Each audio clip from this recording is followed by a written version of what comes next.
This is the crazy engineering. And 52. The Roman Empire is on the brink of collapse, and the Huns have just launched their attack on northern Italy. Several cities are completely destroyed, forcing the locals to go on the run. They head for a lagoon just off the coast and take refuge on several small islands, a decision that would no doubt save their lives. Against all odds, this... Wait, what's that noise?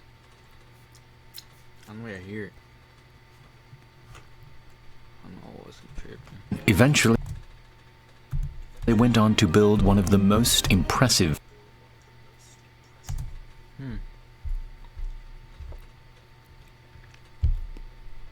What the hell?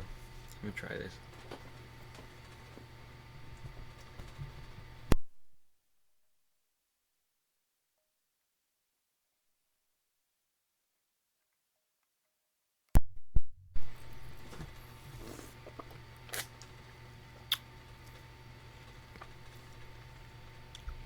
Alright, let's continue.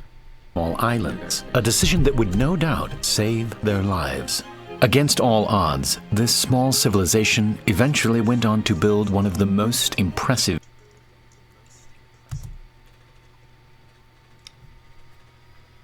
What is that noise? feats of engineering the world has ever seen. Venice.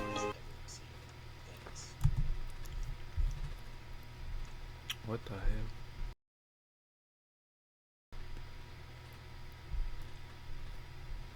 But it's only whenever I play the video, which is weird. Let me try to do this. The year is 452. The Roman Empire is on the brink of collapse, and the Huns have Can you guys hear what I'm hearing? just launched their attack on northern Italy. Several cities are completely destroyed, forcing the locals to go on the run. They head for a lagoon just off the coast and take refuge on several small islands. Several cities are completely destroyed, forcing the locals to go on the run. Hold up. I remember what I did last time.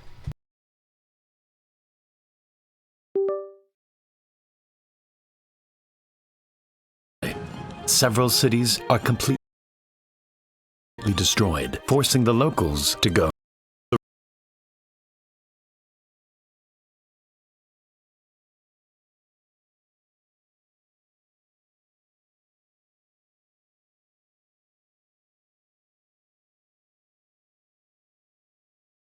The year is 452. The Roman Empire is on the brink of collapse, and the Huns have just launched their attack on northern Italy. Several cities are completely destroyed, forcing the locals to go on the run.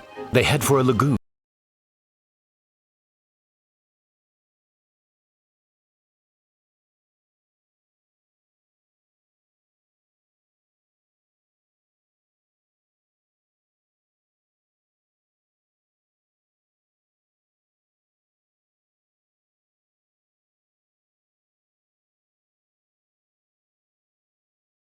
Just off the coast and take refuge on several small islands, a decision that would no doubt save their lives. Against all odds, this small civilization eventually went on to build one of the most impressive feats of engineering the world has ever seen: Venice. Despite having no roads, no land, and no fresh water, the Venetians managed to turn a muddy swamp into the most powerful and wealthiest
city of its time. This unique layout of canals and bridges woven through hundreds of islands made Venice incredibly accessible, and it became the epicenter of all business. We modeled the entire thing to show you what's going on beneath the surface and how its clever design and medieval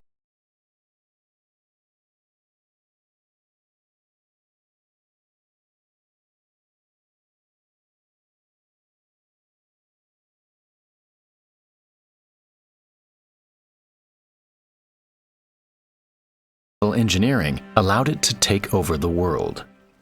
When the first refugees arrived to start their new lives on the islands, they had the worst possible surface to build on. The small, marshy islands were made of an incredibly soft clay, which would barely hold the weight of a human, let alone an entire city. To create stable foundations for buildings, the Venetians collected large timber piles from the forests of Croatia and started hammering them into the ground. They drove them about 5 meters deep until they reached a much harder layer of clay. Not only did this stabilize the piles, but by packing them really close together, it compressed the surrounding clay, pushing out the water and making it much stronger. Once the piles were firmly in the ground, the tops were cut off and wooden planks were laid on top to spread the load. Special blocks of Istrian stone were then placed to raise the foundations above the water. This design was a stroke of genius, as the wooden piles were sealed away from the air, making it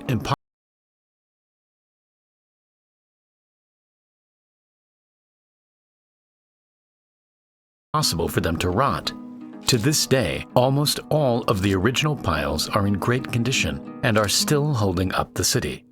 Once the foundation had been properly laid down, the buildings themselves were built. Venetians started off using wood for their houses, but after numerous fires, they switched to brick. To keep the buildings as lightweight as possible, they had to be no more than 3 stories high. Lime mortar had to be used instead of cement because it was flexible and would allow the entire building to flex as the ground beneath slowly moved.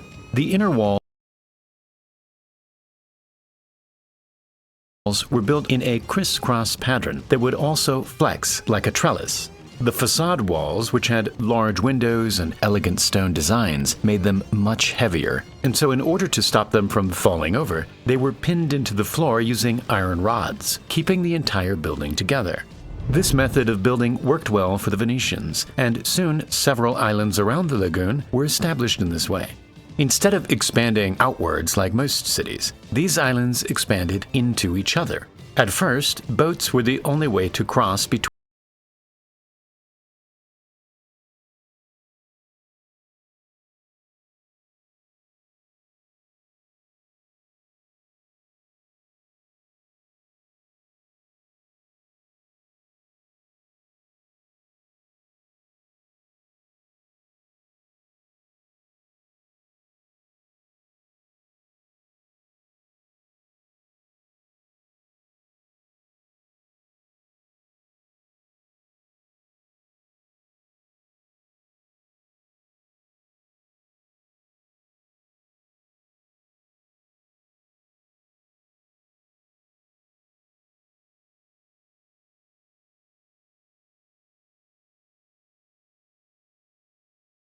the islands, but eventually the islands grew closer together, and many could be crossed by simply wading through the shallow water on a horse. The next step in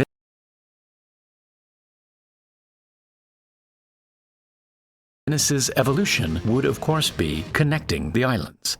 Surprisingly, there were no bridges for the first 500 years of Venice's existence. But as the population increased and business started to ramp up, there needed to be an easier way to reach Rialto, the financial center of Venice. And so, the Doge of Venice set up a prize for the engineer that could design the best bridge.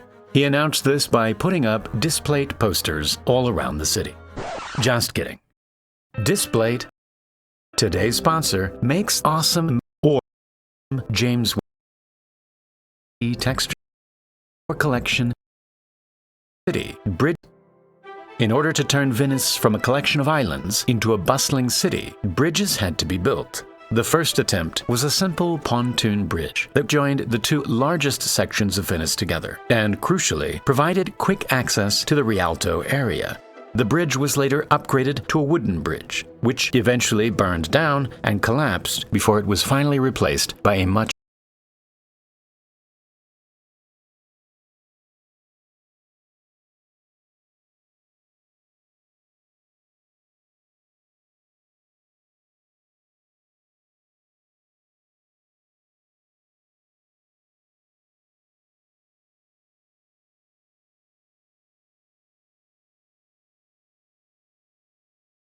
stronger stone bridge. To build it, over 12,000 timber piles were driven into the banks of the canal, and 10,000 tons of stone were built on top to form the bridge. To this day, the bridge still stands, and it serves as the main artery in the center of Venice. After this, stone bridges started to pop up everywhere, turning Venice into a compact city made up entirely of canals instead of roads. This gave Venice a unique advantage, since the canals allowed goods and traffic to flow quickly through every part of the city. The messy overlap of pedestrians and horse-drawn traffic didn't exist in Venice, since the walkways and canals were completely separated. Yet people could transition between the two effortlessly without slowing down. By now, the city had become the most powerful and richest city in Europe. Everything being bought and sold went through Venice, and the Venetians were making enormous amounts of money. But as business increased, so did the population, and the demand for fresh water was out of control. Despite being surrounded by water, Venice couldn't use any of it, since it was extremely salty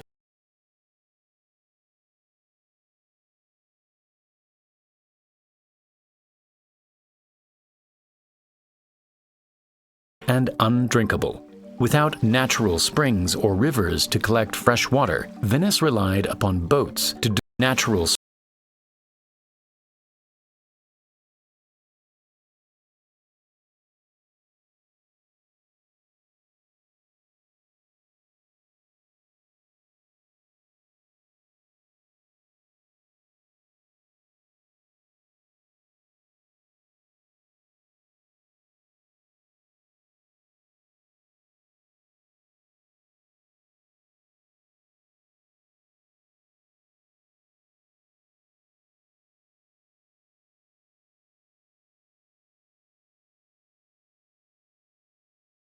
springs or rivers to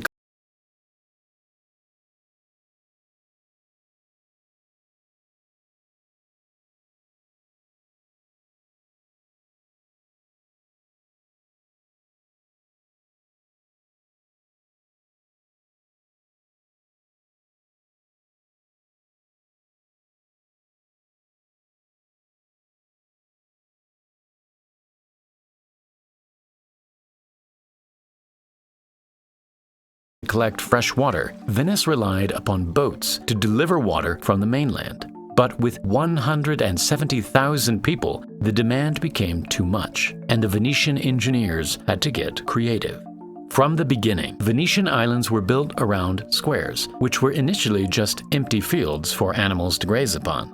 The idea was to use these squares to collect rainwater. They started by digging out large areas under the entire square and lining the walls with a thick layer of clay to make it waterproof. The space was then filled in with sand and stones, and the surface was redone with tiles that would lead the water towards each corner of the square. From here, rainwater would flow into the basin and gradually filter through the sand and stones until it reached the main well at the center of the square. To maximize the surface area for water collection, the basin and to collect rainwater. They started by digging out large areas under the entire square and lining the walls with a thick layer of clay to make it waterproof. The space was then filled in with sand and stones, and the surface was redone with tiles that would lead the water towards each corner of the square. From here, rainwater would flow into the basin and gradually filter through the sand and stones until it reached the main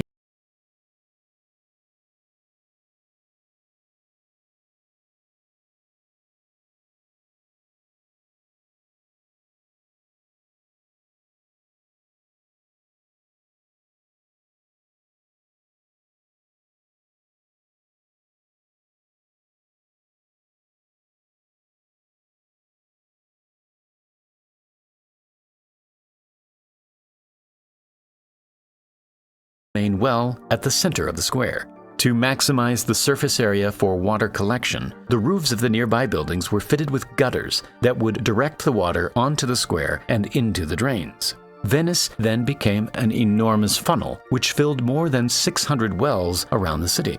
The Venetians had once again engineered a masterpiece to save its city. But there was still one huge problem: waste. Until this point, people threw all of their waste out of the window. Some of it landing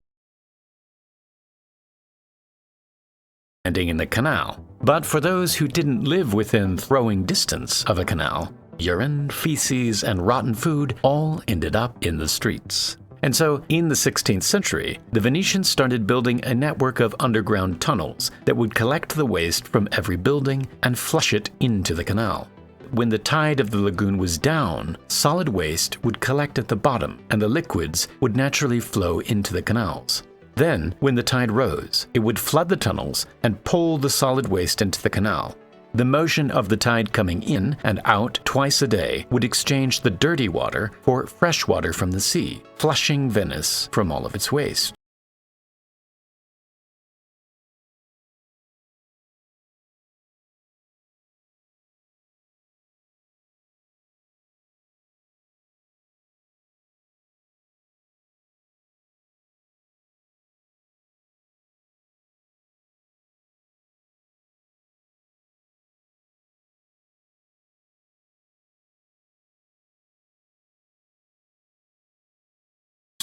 The extremely salty water worked as a strong disinfectant, and